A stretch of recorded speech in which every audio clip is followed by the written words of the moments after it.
Hello, everyone, and welcome to tonight's call with Congressman Kevin Mullin.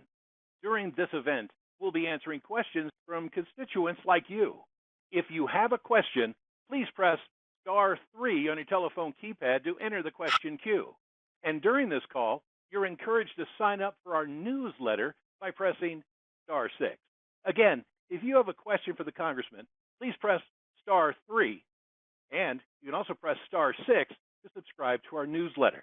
With that, I'll turn it over to Congressman Kevin Mullin. Congressman, the floor is yours, sir. Thank you, sir. Welcome, everyone. I am Congressmember Kevin Mullin, so very proud to represent the 15th Congressional District in the San Francisco and San Mateo County, San Francisco Peninsula area. Thank you all for tuning in. This is a little bit experimental. This is our first digital town hall that we are doing tonight. It's an opportunity for you to ask questions of me and hopefully get some illuminating answers. We have a wonderful guest with us tonight. The focus is climate change, the issue of our time. I wanted to give just a very brief update on my legislative activities, and then we will bring our special guest in. But we will have time for Q&A if you would like to submit questions. We want to remind you just right at the outset here to press star 3 to ask a question, or press star 6 to subscribe to my e-newsletter. And we have a live stream going on tonight's event. You can watch this at kevinmullin.house.gov/live to get that live feed. So I am a freshman in Congress, my first term here after serving for 10 years in the California State Assembly, 8 of those years as the Speaker Pro Tem and the leadership of the Assembly. But this is my first term. I have succeeded the iconic Jackie Spear here in this congressional district. I serve on the Natural Resources Committee as well as the Space, Science, and Tech Committee. 2 excellent committees for the challenges we have here in the San Francisco Bay Area with our innovation economy, as well as the challenges with sea level rise and the Bayfront issues. We're going to get into some of that with our special guest. But very briefly, my main priorities are building an economy that works for everyone, protecting our democracy, really why I ran for Congress, my concerns about what's happening in red states, primarily across the country with regard to limiting voting rights, and climate change, really a huge issue for my district. Here on the Bay side, we are quite literally on the front line of dealing with climate change. But on the democracy front, I serve on something called the Task Force on Strengthening Democracy. I am the co-sponsor of the Freedom to Vote Act. California has been a real leader on voting rights, access to the ballot. We have an independent redistricting commission. California has been leading on these democracy issues, and I want to bring some of that leadership to a national scale. So democracy issues, strengthening our democracy, protecting voting rights, very central to my work. An economy that works for everyone. It's no secret that we live in a very expensive area. We have cost of living challenges that affect my constituents in the 15th Congressional District. I introduced something called the Poverty Line Act to modernize the poverty line, which was a formula established really in the 1960s, and it was based on food costs. We want to modernize that to include everyday household costs, housing, childcare, healthcare, those kitchen table issues that affect my constituents. That's crying out for modernization. So we are working on that issue. And then delivering for the district, I don't think earmarks is a bad word. We are actually a donor area to the federal government. We send more taxpayer money to DC than we get back. I'm trying to change that to see how we can bring more money home to the district. Just this last year, we delivered $14 million across 15 community projects, mostly infrastructure related sustainability projects, flood management, and community development projects, and more to come in this upcoming appropriation cycle. I've been working on autonomous vehicles, AVs they are called. They are coming to San Mateo County.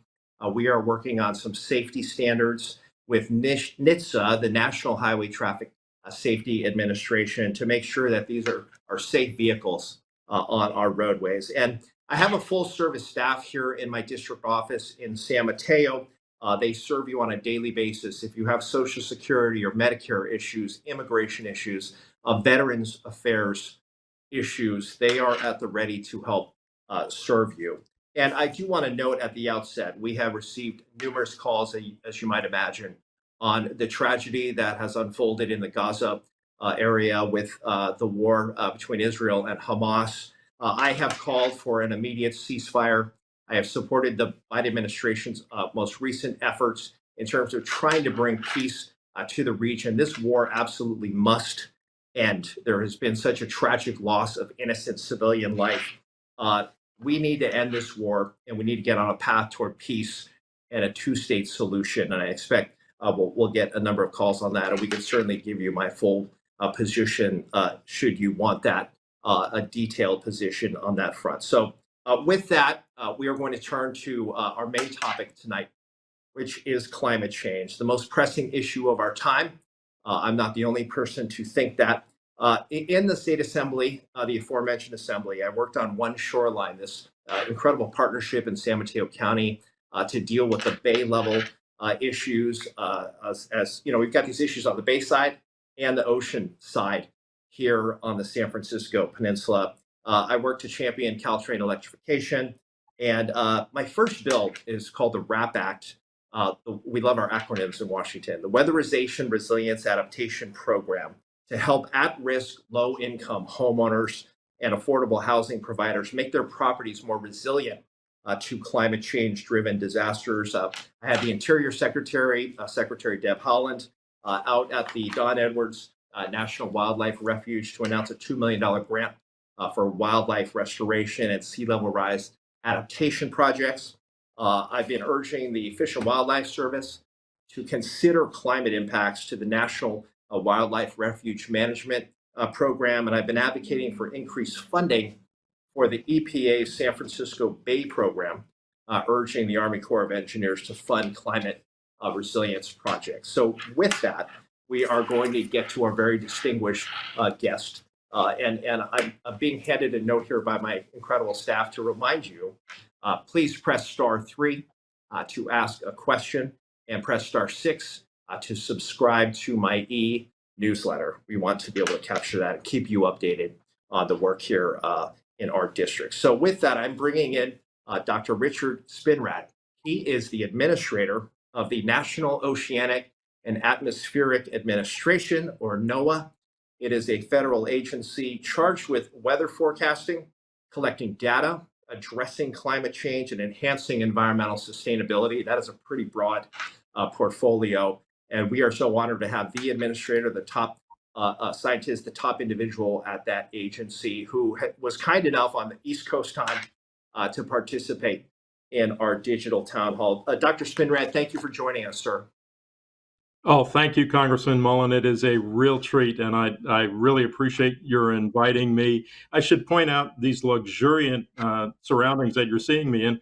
It's actually a hotel just outside the Kennedy Space Center, and it's particularly relevant to what we're talking about today because tomorrow we are launching the latest generation of satellite that we use for measuring weather patterns, climate, and it's an indication of the kind of technology we use. So on the one hand, I apologize for calling you from a hotel room. On the other hand, it's for a really important reason. So, and it's also a treat to be here with you today.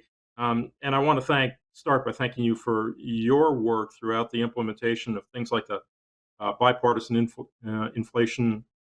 Infrastructure Act, rather, and the Inflation Reduction Act. And I'd love that you brought up the work that you did on the WRAP legislation. I think it speaks volumes that the first piece of legislation you worked on was on resilience and adaptation for low-income communities. So again, it's a real treat to be here. Thank you for having me. Hey, thank you for taking the time to do this. I just want to know, did that NOAA logo appear magically on your hotel wall there? That's impressive part of the roadshow there. But excited to hear and learn more about the launch. I have great staff, and they knew I was doing this interview, and they carry the meatball with them wherever I go for exactly these kinds of events. Love it. So I gave just a very brief overview about NOAA's work, but can you really dig in a little bit on the work you're doing on climate, just the breadth of work dealing with this climate change challenge, that we have. You quite literally on the forefront of dealing with that. Can you sort of just highlight the breadth of your work? Yeah, absolutely. I like to think of NOAA as being an environmental intelligence agency. That is, we're science based. We make observations of the whole globe in the atmosphere, in the ocean, and we use those observations to build models, predictions. Many of your listeners probably know us for the National Weather Service, but what we do is we make predictions and projections of things like seasonal forecasts of how much precipitation is going to come. You think about the kind of things that have hit your district in the 80 and 90-mile-an-hour winds from the bomb cyclone last year. You think of some of the impacts of flooding in your district. It's our job to be able to provide forecasts and predictions of those kinds of events, many of which are becoming more complicated, more intense as a result of climate change. And so we like to think of ourselves as providing, if you will, decision support for local communities to make decisions about protecting people from flooding, for individuals to make decisions about whether they should go to work earlier today or when they might want to plan their vacations. It's really about preparing communities, individuals, and corporations for that matter, for the kind of changes that we're seeing with climate change to our weather and ocean patterns. So just on the extreme weather question, we've been making the point talking about our RAP Act about how extreme weather doesn't distinguish between red states and blue states. This is a national problem, a global problem. Let me ask sort of a basic question here. Is the weather changing as a result of climate change itself? The predictability of extreme weather events, is that getting more challenging? And just this week, we've got extreme heat across a huge swath of this country. And it certainly seems like these are more frequent kinds of events. So, what's happening with climate change is obviously the globe is getting warmer. We've got evidence of that. The last 12 months have been the hottest on record. And when you add heat, that is to say, energy into the system, it translates to more severe storms, more rain. The atmosphere can hold more moisture. So, if you look at things like the atmospheric rivers that have hit California in the last few years and how intense they are and how they're fundamentally different, I imagine many of your listeners are saying, yeah, it's different from when I was a kid. It is changing. But the good news, I've got to tell you, is that we're getting that much better at predicting these changes. You think about the heat wave that we had this last week, we actually predicted that quite well. And so the question is, can we not only do a good job as scientists, but also understand how to provide that information equitably, too? Because what happens in one neighborhood is going to be different in terms of how it's felt from another neighborhood that might not have as many trees, for example, to provide shade. And so we want to be able to provide communities, all communities, the information that they need to make decisions about, should we set up cooling centers in our community? And that's where our ability to make predictions has really gotten better over the last several years. We like to think that our ability to predict the weather improves by about 24 hours every decade. So that means that the 3-day forecast today is as good as the 2-day forecast was 10 years ago. Got it. Just want to remind our viewers, press *3 to ask a question and press *6 to subscribe to that newsletter. We'd love some climate questions since we have an expert with us. But Dr. Spinrad, I wanted to ask you, the northern end of my district touches the Pacific Ocean coastline. Can you talk about the effect specifically on oceans when it comes to climate change? The impact on fish, the impact on shorelines. Just paint that picture for us about the impact specifically with regard to oceans. Yeah, absolutely. So I'd point out that the San Mateo County is actually the most vulnerable county along the West Coast for sea level rise. And if you add a bad storm to a high tide in places like the 101 highway, you and your neighbors are apt to have problems getting home, getting to work, getting to the airport. I've seen videos of cars stalled out on the flooded highways, and I've heard about hundreds of thousands of folks in your neighborhood left in power outages. This is a really important problem for the future, and it's not for our great grandchildren. It's happening now, and so we're trying to solve this problem. We're trying to develop better flood inundation maps with a lot of the resources we get. We want improved forecasts of some of these bad storms, as well as forecasts of what sea level rise is going to do over the decades to come. And when you talk about fisheries, one of the things that's happening with changing temperatures in the ocean is that the fish are moving to different areas. And so Dungeness crab, salmon are now in places that they weren't before. And so it's harder to manage those sustainably until we get a better handle on where they're moving as a result of climate change.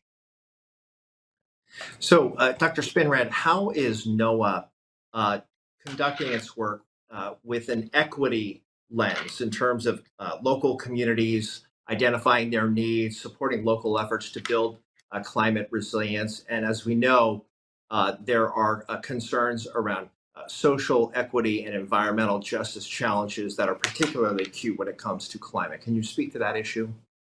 Yeah, that's a really important issue. And in fact, it's part of the reason that I came out of retirement. Incidentally, I was living in my home in up in the high desert in Oregon when I got the call to take this job 3 years ago. And part of the reason I was excited to do it is because the Biden Harris administration is really laser focused on many of these equity gaps and reaching communities that have been underserved in the past. So the first step in that is to listen to the communities. And we have conducted a lot of listening sessions, town halls, to hear what it is that communities, especially unserved or underserved communities, need. And then we've done projects around the country, and with the resources I talked about, the bipartisan infrastructure law, the Inflation Reduction Act, we're actually making investments in those communities. In fact, a few weeks ago, I was actually not too far from where you are. I was in Pescadero, where we are investing in a community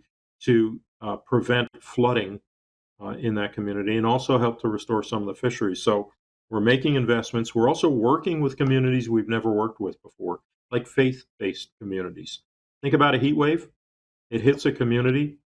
Folks want to find a cooling center. A lot of times, churches, mosques, synagogues can be good cooling centers, but only if they know when they're going to need to open up their doors for to be a cooling center, and we can help them with that information. So a number of things, working with new communities, investing new projects, and talking with people about what they need. And Doctor, how does NOAA coordinate with other agencies, state and local? This certainly feels like an all hands on deck challenge. Can you just talk about how the government agencies responsible for addressing this enormous challenge work together? Yeah, we have to work together, and obviously the federal government is set up with a number of interagency working groups, and that's great. But my view is it really mostly makes an impact when you're working on the ground, boots on the ground, at the grassroots level. So for us, that means working closely with county communities.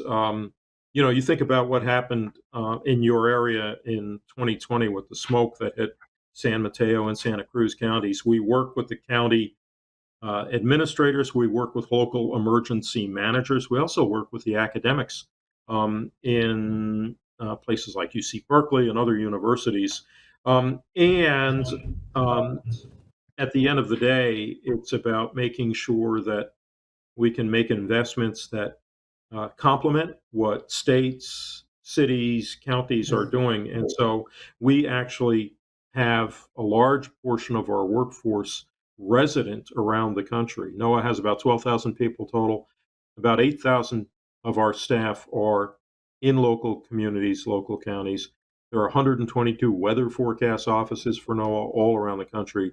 There's no part of the country where you're more than probably 50 miles from a NOAA office, a NOAA staff. And so that's part of it too, is making sure that our people are actually living in the areas where we're trying to improve services. So we have the great services of Dirk, who is our moderator for our digital town hall. I wanted to toss it over to Dirk. We have been soliciting questions. You can press *3 to ask a question and have it transcribed so Dr. Spinrad can answer, hopefully. And if we don't have time to get to your answer, we are capturing all of this and we will be responding. But Dirk, do we have any questions, live questions called in from our audience? Yes, we do, sir. We also have some questions that have been submitted online. And I'd like to start with one in particular that was submitted online. And this comes from James, who makes a statement and then asks a question. James states, ironically, red states are getting nailed way harder than blue states, yet Trump says climate change is a hoax. Question is, how can we convince deniers that climate change is real and get them to act environmentally responsible now? Yeah, thank you for that question, James. It's one that I get a lot. And um, the interesting thing is that we're all feeling, as each day passes, more and more people are feeling the impacts of climate change. And so I think this is one of those problems that's going to be less and less of a problem because everybody's starting to feel it. 5 or 10 years ago, that wasn't necessarily the case. But whether, my own home that I had in Oregon that I talked about, I actually had to clear cut the property because of fire threat. We didn't have that threat before. Anybody who's paying insurance right now is paying the costs of climate change. Even if you yourself are not being hit with extreme heat or fires or flood, you're paying for the people who are. And so as time passes, more and more of these effects are being felt by more and more people. And in fact, I have found in working with many members of Congress that some of the most conservative members of Congress are now becoming some of the strongest supporters of increased adaptation and resilience to climate change. And Dirk, do we have another one queued up? Absolutely, sir, we do. This is another online question. This one was submitted by Ellen. Ellen asks, what types of legislation do you feel will have the greatest positive impact on reducing emissions and slow the progress of climate change?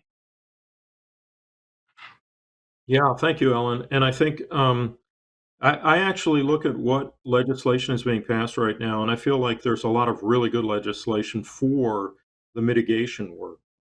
And in fact, the Inflation Reduction Act had about $350 billion associated with inflation reduction, where I think we probably need more attention from Congress and from the federal agencies is on adaptation and resilience. So uh, if we reduce carbon dioxide, as we reduce carbon dioxide in the atmosphere, that's great, but it may take many, many years to get it down to acceptable levels and get temperatures lowered. We need to deal with the issues right now. And that's why adaptation is where we're focusing our attention, adaptation and resilience. Thank you for that. And just a quick plug for the Inflation Reduction Act, $400 billion. The federal government does have the power to create some markets and work through incentives and actually fund new technologies. The $400 billion was the largest investment in climate ever. Certainly a history-making effort, and that money is rolling out, and positive things are happening. If you'll forgive me, you didn't see this one coming, Doctor, but I just read this afternoon. I'm really curious to get your reaction. And I don't want to bring the conversation down, but it does speak to the enormity of the challenge. This is an article in the Atlantic about the melting ice sheets in Greenland. And there's a passage in there, the writer specifies just the enormity here. The global appetite for fossil fuels remains ravenous. As of January, China was planning or actively building more new coal plants than all the plants currently operating in the United States. Each one may burn for more than 40 years. Solar panels are flying off assembly lines worldwide, but grids can't yet store all the daylight that they absorb. Electric cars are still relatively rare, and container ships run on oil. The planet has already warmed by more than 1 degree Celsius since the Industrial Revolution. Each extra degree will destabilize ice sheets further, making them more likely to tumble rather than slowly flow into the sea. So, with that downer and reminder, I'm going to ask you, Doctor, where do you look for hope here? What is working? And what gives you a sense that good things are happening and it is possible to attack this challenge? Yeah, that's a great question, and it's grounded in reality. I would add to that reality that you painted that last year we had 28 different billion-dollar disasters of a climate and weather related nature. 40 years ago, that number was more like 3 or 4 per year. So there are a lot of places where we're seeing this. What gives me hope? A few things. One, you alluded to it, we're willing to invest in solutions. And there's a lot of really good science going on that I think is going to help us supply those solutions. The other thing that gives me hope, and this is going to sound trite, is youth. The young people who are addressing these issues are better organized, more informed, and as passionate a group as I've ever seen. And I've had the fortune now of going to the various climate conferences around the world where I'm seeing youth organizations fully engaging in trying to solve the problems. And so I have, at my agency, said I want to create some programs where youth are actually sitting at the table with my most senior advisors, giving us their perspectives. And I get a lot of optimism and courage and hope from talking with many of these high school and college age students who are clearly going to inherit these issues and are looking at solutions. It does give me a lot of hope. Thank you for that optimistic note. And it's one that I will echo. Some of the most effective messengers are the young people organized both in my district and who make the trip to DC to lobby me. And the passion with which they bring that message absolutely resonates. So I want to let you go, Dr. Spinrad. It's been a real honor to have you with us tonight to answer some questions about climate change. I want to thank you for the great work of NOAA. I look forward to continuing to partner with you, especially in the Science, Space, and Tech Committee, where NOAA will come and testify from time to time. So we will let you get on with your evening, sir. Thank you for taking the time and answering some questions from myself and the public. And we'll be It's connecting again soon. been my pleasure, and I look forward to working with you in Congress. Thank you so much. All right. Thank you, sir. And with that, we are going to certainly, if there are climate questions that I can address, feel free to call those in. Just a reminder for those viewing and listening, you may press *3 to ask a question. And we are also plugging *6 for you to subscribe to my e-newsletter. So we wanted to make sure we allowed a little bit of time to ask some general questions, but more than happy to take climate change questions as well. But this will be an opportunity for members of the public to touch on a variety of issues. We're hoping to keep these focused on federal issues that I can actually potentially influence in my role as your Congress member representing the 15th Congressional District. Again, I am Congressmember Kevin Mullin, proud to represent the 15th District here in California, from the southeastern portion of San Francisco down the Bayside to East Palo Alto, the bulk of San Mateo County. It is my pleasure to represent that. I'm going to turn this to Dirk. Dirk, if we have any general questions that have come in from the public on other issues or climate, more than happy to entertain those while we have a few minutes left in our presentation.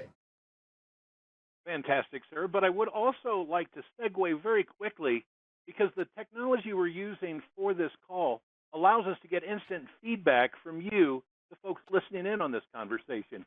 We do that by way of poll questions. You can use your telephone keypad to provide us your feelings. And our first question we're looking for your response to is this. Have you witnessed the impacts of climate change in the Bay Area, such as wildfire smoke, sea level rise, or flooding from extreme storms? Please press 1 for yes, press 2 for no, and press 3 if you're unsure. Again, we're turning to you, everyone listening in on this call, to use your telephone keypad to respond to this question. Have you witnessed the impacts of climate change in the Bay Area, such as wildfire smoke, sea level rise, or flooding from extreme storms? Please press 1 for yes, press 2 for no, press 3 if you're unsure.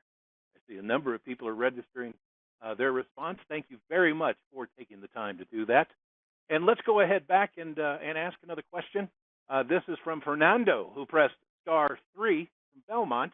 And the question is, how do I get my community engaged and organized on climate change? I'm worried especially about vulnerable communities who bear the brunt of climate change, but don't necessarily have the time or resources to get involved. Well, thank you very much for that question. This absolutely is an organizational challenge. And having served in Sacramento and now in Washington, I know that policymakers respond to pressure from the public. Uh, there's lots of discussion around special interests, controlling politics, and money in politics, all significant issues.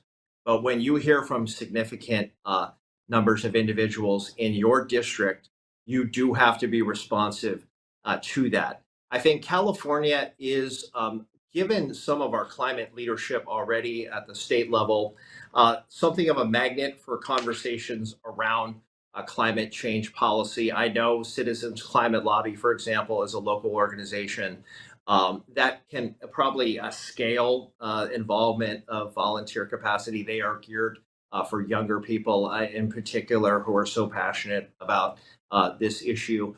There are, I would argue, myriad ways, small and large, to get involved, to pressure lawmakers at the federal level, state level, and local level. We have done some incredible work here in San Mateo County with the One Shoreline program. I was fortunate enough, really, to carry some legislation to rename and rebrand, if you will, a flood control district into One Shoreline, which is this collaborative here in San Mateo County. So there are things at the grassroots level right now in communities up and down the Bayside where genuine discussions are happening about how we can work together to deal with what's happening with it's called the inundation zone, where the bay level rises and potentially impacts property along the bayfront. We've got the airport, certainly to the northern portion of my district, where some major challenges are happening with a rising bay. So we, because of, and Dr. Spinrad mentioned it, we are the most impacted county. We are on the front line of dealing with sea level rise and climate change. So there is lots of activity happening right now, right here in my district. And my office can certainly connect you as well with those various organizations. I wanted to make sure that I give out our phone number here to the district office, 650, this is for ongoing, 650-342-0300. That's my district office. Don't call that number now, however. We are after hours and we are focusing on the digital town hall right now, but that is a number that you can call ongoing to connect with my office here in San Mateo. So Dirk, let's go ahead and see if we have other questions as well, climate related or other. Yes, sir. Our next question comes from VJ in South San Francisco. And VJ writes, how can the government help support local businesses who are trying to be environmentally friendly, but facing high costs to do so? How can the government make the transition to environmentally friendly buildings more affordable? Great question. And not an easy one to answer. I know that the Small Business Administration, SBA, has a variety of programs supporting small businesses. As I mentioned at the outset, this is a very high cost area to live. It's a high cost area to run businesses. But I know that there are many, many environmentally conscious companies that call San Mateo County a home. We have an enormous life sciences industry, for example, and there has been an environmental focus there on their operations and their lab work. Historically, very water intensive. Some excellent programs happening. There are refuse and recycling companies have focused on environment. It is challenging at the small business level, and I can attest to this as a former small business owner myself. When you're focused on making payroll and keeping clients happy, to take on extraordinary efforts with regard to climate. But I appreciate the question very much. And I think there is an ethos here, particularly among the business community, just given where we are positioned in the world and the challenges we have in San Mateo County to have an eye on that. But I would encourage you to connect with the Small Business Administration and, of course, my office as well, and we can connect you with some resources on that front. So thank you so much for that question. Good to hear South City weighing in. My hometown is participating in our digital town hall and open to other questions, Dirk, if you have them. Yes, sir. As a quick reminder to everybody that's joined us tonight, you can press *3 on your telephone keypad to ask a question, and you can also press *6 to get signed up for the Congressman's e-newsletter. And next question comes from Max in San Francisco. His statement starts out, given that Trump and the Republican Party has stated that they should win, they're going to dismantle all laws and efforts aimed at reducing climate change. What are Democrats doing to prevent this?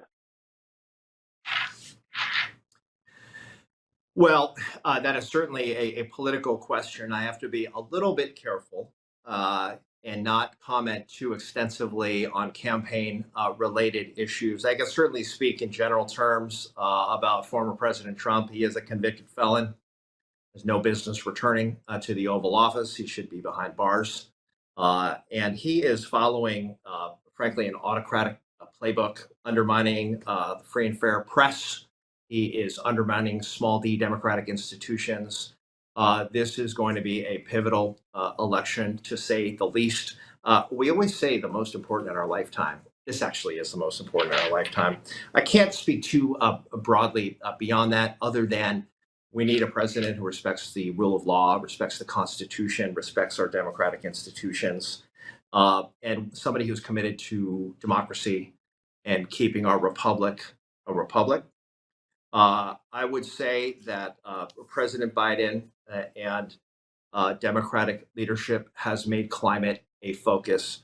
I talked about the IRA and the investments there in terms of bringing drug pricing in line, $35 insulin and Medicare drug pricing negotiations. That Inflation Reduction Act, again, doesn't get a lot of attention, but that $400 billion in climate is a major investment, a visible commitment by President Biden to deal with this issue. I fear that if the White House is in former President Trump's hands come January of 2025, we will take a major step backwards when it comes to dealing with climate change. It's not a hoax. It's real. It's here. And I do have to say, and Dr. Spinrad mentioned this, I do think as tragic as some of these extreme weather events are across the country, it is absolutely waking people up to this challenge, generational challenge we have to not only this country, but the planet itself. And I am hoping that we can move this out of a partisan bucket into a bipartisan one and take this issue off the table when it comes to politics. The issues are too big, the challenge is too severe to get caught in the partisan combat. And unfortunately, it has to this point. And I'm certainly hopeful that we can have a different kind of a conversation. And I should mention, since I'm talking about Republican colleagues, I am committed to working in a bipartisan way on any issues where I could find bipartisan cooperation, frankly. I am hosting a gentleman named Jay Obernolte. He's a Republican who I work with in the California State Assembly. A very smart guy, represents the Big Bear area, very red part of California, but I'm hosting them in my district so we can see what life in the 15th Congressional District looks like. And I'll be returning the favor and visiting his district in very red part of California to learn about what is happening in his district, but also how we might be able to bridge the divide between the parties, especially when it comes to science. And he is a member, Jay, is of the Science Committee, which is, I have to say, one of the more bipartisan committees that I've encountered in Washington because of the nature of these kinds of challenges. So thank you very much for that. And again, we have the poll going. And we're not going to be able to calculate results of the poll, I think, tonight. But what we're going to do is we are going to capture this data. I'm looking at my trusty assistant here to make sure I'm not giving out bad information. We're gonna do that poll later. We'll have the results later, right? So Dirk, let me turn it over to you. We've got some more questions, I think. Yes, sir, we certainly do. And our next question comes from Hunter, who says, I'm a single father of a special needs toddler and sole custodian. I'm finding it hard to re-enter the workforce without good childcare options. What can you do to help with people like me? Well, thank you. As the father of 6-year-old twin boys, childcare was certainly a major line item. They are now in public school, and the cost structure has shifted a little bit as they enter kindergarten and now first grade. But just paying out of pocket for childcare, an enormous expense, particularly for single parents, working parents. A member of something called the Dad's Caucus. And it really, the focus is paid family and medical leave, child care. We want to restore the expanded child care tax credit, which lifted millions out of poverty. It was the most successful anti-poverty program in generations. And that was born of COVID, that era, but the expanded tax credit was an enormous program for working individuals in this country. So we have to keep pushing on this issue. That it is another issue, by the way, that should not be put into a partisan bucket. If you talk to businesses who are looking to retain and attract workers, they will speak to the importance and availability of childcare. We in San Mateo County, with First Five and other programs that have been successful in the past, we are a leader on this front, and I want to give them as much support as I can. Childcare will continue to be a challenge, and the economics of childcare in particular are especially challenging.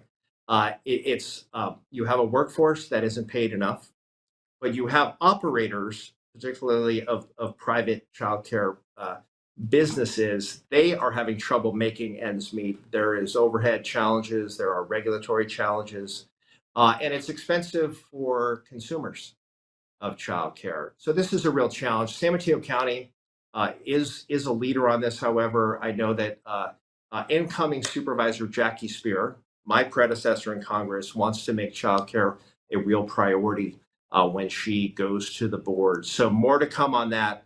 But it is absolutely central for keeping a healthy workforce, having the availability of quality, affordable childcare, and more to come on that issue. But I really do appreciate the question. And as important as that issue has been historically, particularly when I was in Sacramento, was the legislative Women's Caucus priority. We want to make sure that the dads have a role in this conversation, because this is a real family challenge that affects working families and single parents, of course, in our county and state and country.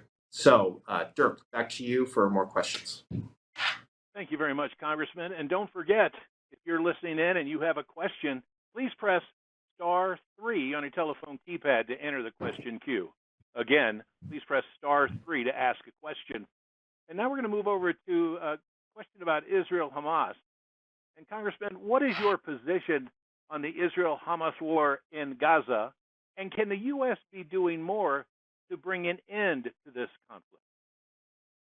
Well, thank you for the question. I did address this at the beginning of our program. I absolutely support an immediate ceasefire. This war must come to an end. I'm deeply concerned about how Benjamin Netanyahu has executed this war and the loss of innocent life. I can tell you that I do support President Biden's engagement on this issue. I know he's put pressure towards bringing this conflict in Gaza to an end. We need to get on a path toward peace. This war needs to end.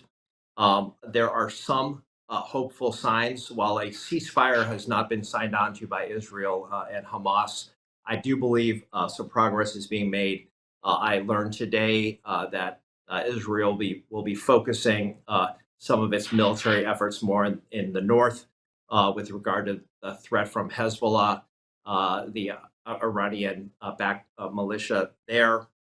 So this is evolving, and I support the Biden administration's efforts to try to bring this war to an end and, in a phased way, get on a path toward a durable peace.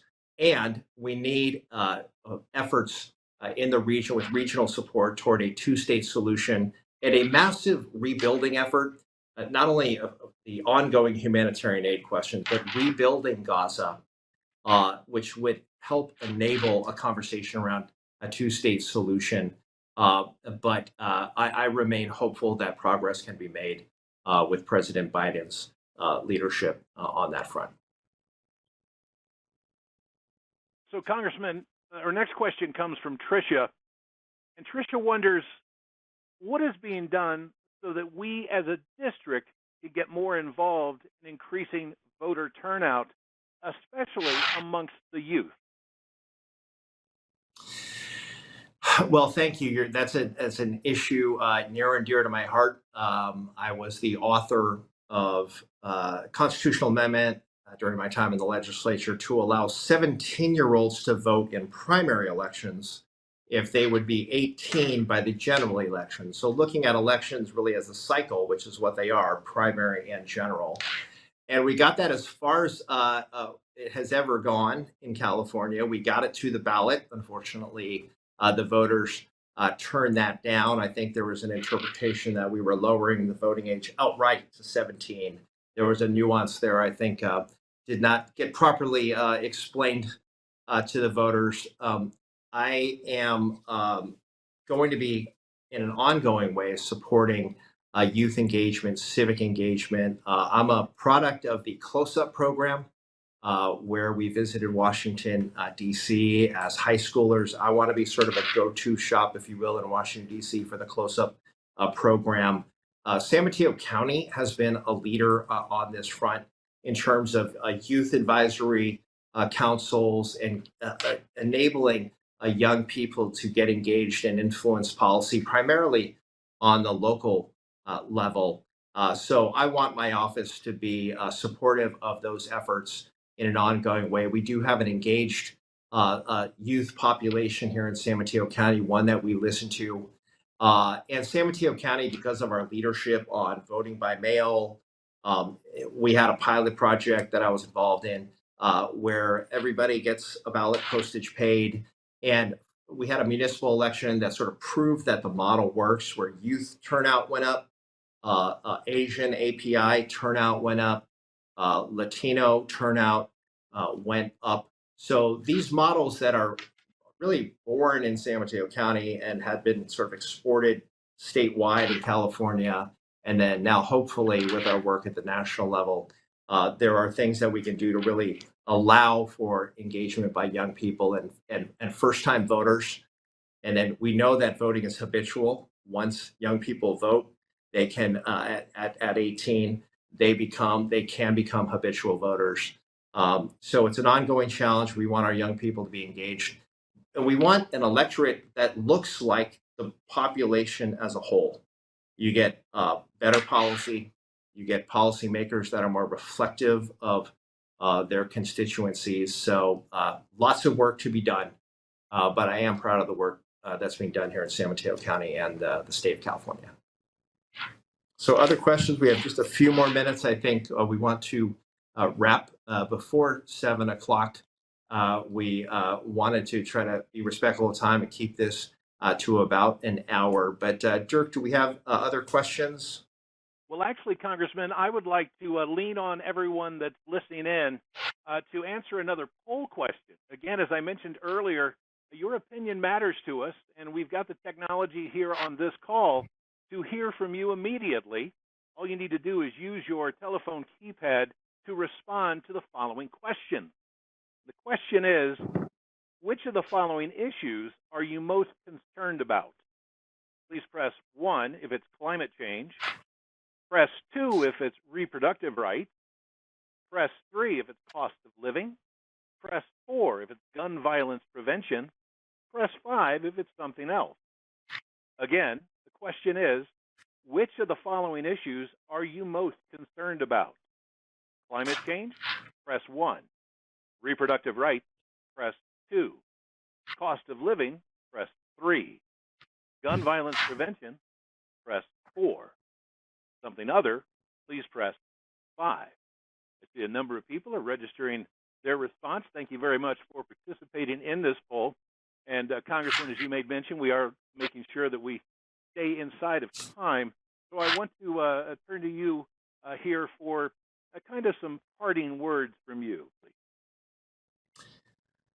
Thank you for that, Dirk. Excellent job relaying those questions to me. And as I mentioned at the outset, this is the first one of these digital town halls we have attempted. I want to thank my staff, in particular, Samantha Weigel, and my other staff members here in our district office who helped pull this together. You wouldn't believe how many moving parts there are. But thank you, Dirk. We want to thank Dr. Spinrad of NOAA for his expertise on the program. Most importantly, we want to thank you for participating. I want to thank you for the honor of representing the 15th Congressional District.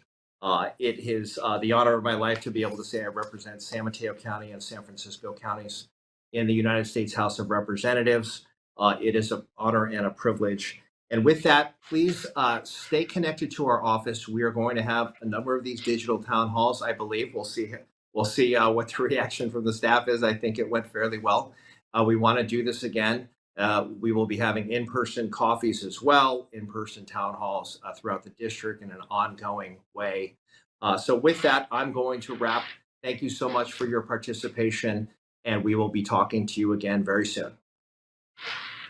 Thank you very much, Congressman Mullin. And for everyone that is curious about our final poll question, this is how it breaks down. The responses were as follows. The question, which of the following issues are you most concerned about? 29% of those respondents said climate change. 25% said reproductive rights. 19% cost of living. 13% gun violence prevention, and 14% responded something else. So thank you everyone who participated in that final poll, as well as thank you for joining tonight's telephone town hall with Congressman Kevin Mullin. Now, if you haven't spoken to a member of our team yet about subscribing to the Congressman's e-newsletter, please stay on the line, and at the sound of the tone, spell out your name and email address slowly. We'll take that information and get you enrolled. So truly, thank you for making the time for joining us this evening. We hope you stay healthy and safe, and have a great night.